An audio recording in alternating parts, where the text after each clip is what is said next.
Kembali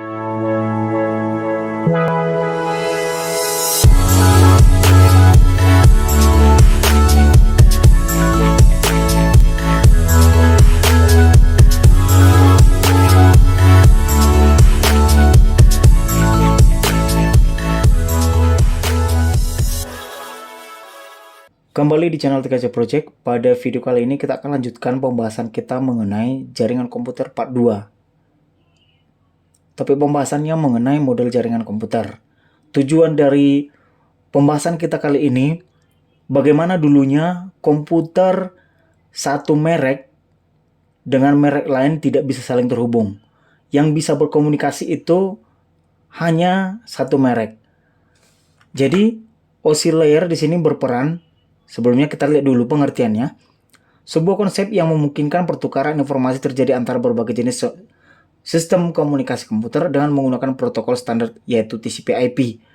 Kalaupun nanti penjelasan saya ini kurang lengkap, bahkan kalau kita cari di video lain, sudah begitu banyak pembahasan oscillator yang lebih lengkap dari apa yang saya jelaskan ini. Saya hanya tekankan di sini, yang mau saya bahas, apa sih tujuannya kita mempelajari oscillator? Agar nanti nyambung di setiap pembahasan kita, video-video kita berikutnya, ini saya jelaskan. Jadi saya ingatkan kembali, tujuan dari pembelajaran kita kali ini, setiap komputer dalam jaringan memiliki cara komunikasi masing-masing. Misal ya, komputer bermerek A memiliki bahasa sendiri dan hanya bisa berkomunikasi dengan perangkat lain yang bermerek sama. Hal tersebut juga terjadi pada sistem jaringan, di mana pertukaran informasi antar jaringan tidak bisa terjalin dengan baik. Sementara tentu saja proses komunikasi dibutuhkan tidak hanya oleh komputer dalam satu sistem jaringan tertentu. Maka dibutuhkan standar khusus untuk memungkinkan komunikasi dapat terjadi secara menyeluruh. Oleh karena itulah, kemudian ISO atau International Standard Organization menetapkan standar oscillator tentang protokol komunikasi untuk segala jenis sistem jaringan. Jadi maksudnya di sini bagaimana dulu kalau perangkat komputer atau perangkat IT berkomunikasi itu hanya satu merek saja yang bisa. Kalau ada berbeda merek, tidak bisa lagi berkomunikasi melalui jaringan. Nah, peran dari oscillator di sini dibuatlah standar bagaimana perangkat itu walaupun berbeda merek bisa saling komunikasi. Kita lanjut. Protokol sendiri merupakan format aturan tentang proses pertukaran informasi antara komputer menggunakan TCP atau Transmission Control Protocol dan IP, Internet Protocol. Sementara IP adalah sistem alamat dalam jaringan internet dihubungkan oleh TCP. Pengembangan konsep oscillator sebenarnya ditujukan pada produsen komputer serta pengembangan jaringan, dan perangkat lunak dapat membuat produk yang bisa saling terhubung tanpa memaksa pengguna melakukan usaha lebih.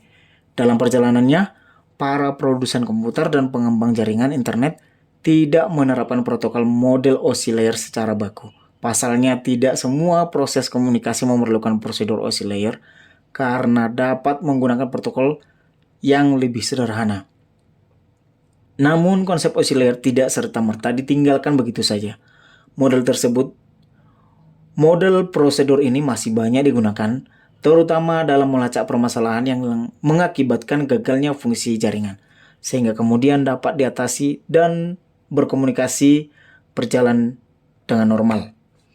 Oscillator bekerja melewati 7 lapisan prosedur yang berurutan. Ketika seseorang tidak bisa mengakses internet dengan laptopnya, berarti ada masalah yang mungkin terjadi pada salah satu lapisan prosedur tersebut.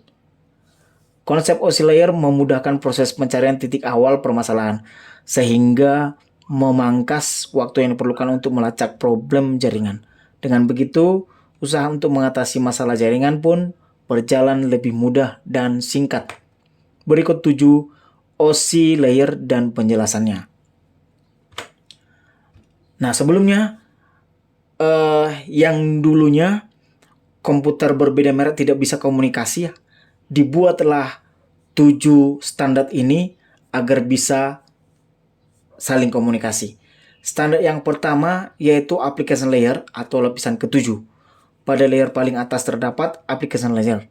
Di lapisan ini terjadinya interaksi pengguna dengan aplikasi yang menggunakan fungsionalitas jaringan, beberapa contoh protokol yang ada di layer ini seperti HTTP, SMTP, dan protokol lainnya. HTTP ini sepertinya kita mengakses satu situs HTTP itu ada kan kita ketikkan di posisi URL-nya.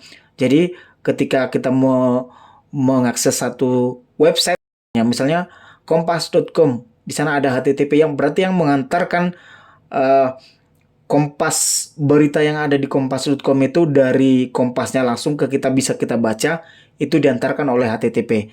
SMTP ini untuk email dan ada protokol lain. Yang kedua, presentation layer, lapisan ke-6. Presentation layer berfungsi untuk mengidentifikasi sintaks yang dipakai host jaringan untuk berkomunikasi. Lapisan ini akan memberi enkripsi serta deskripsi data nantinya akan dipakai dalam application layer. Pada lapisan ini, data akan terinskripsi dan deskripsi otomatis melalui sistem. Beberapa protokol di lapisan ini seperti MIME, TLS, SSL, dan lainnya. Ketiga, session layer, lapisan kelima. Lapisan ini membuka tutup saluran komunikasi antar perangkat yang disebut session. Lapisan ini juga bertanggung jawab untuk membuka session dan memastikannya tetap terbuka ketika data sedang dikirim. Selanjutnya, apabila komunikasi sudah berakhir, session layer lah yang akan menutup session lagi. Tak hanya itu, lapisan ini juga mengatur checkpoint selama proses transfer. Apabila session terganggu, perangkat dapat melanjutkan transfer data dari checkpoint terakhir. Next, yang keempat, transport layer atau lapisan keempat, melakukan segmentasi dan menyatukan kembali data yang tersegmentasi atau resembling dari upper layer. Selanjutnya, flow control, memastikan host pengirim tidak mengirim data lebih cepat dari yang dapat dioleh host penerima. Error checking, untuk mendeteksi transmisi yang error. Error recovery, meminta pengiriman kembali data yang rusak atau error. Contoh protokol atau layanan, protokol TCP dan UDP.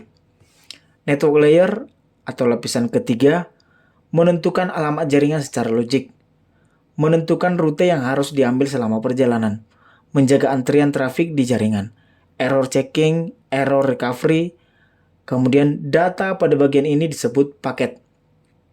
Contoh protokol atau layanan, protokol IP dan IPX. Next, yang keenam, data link layer, lapisan kedua.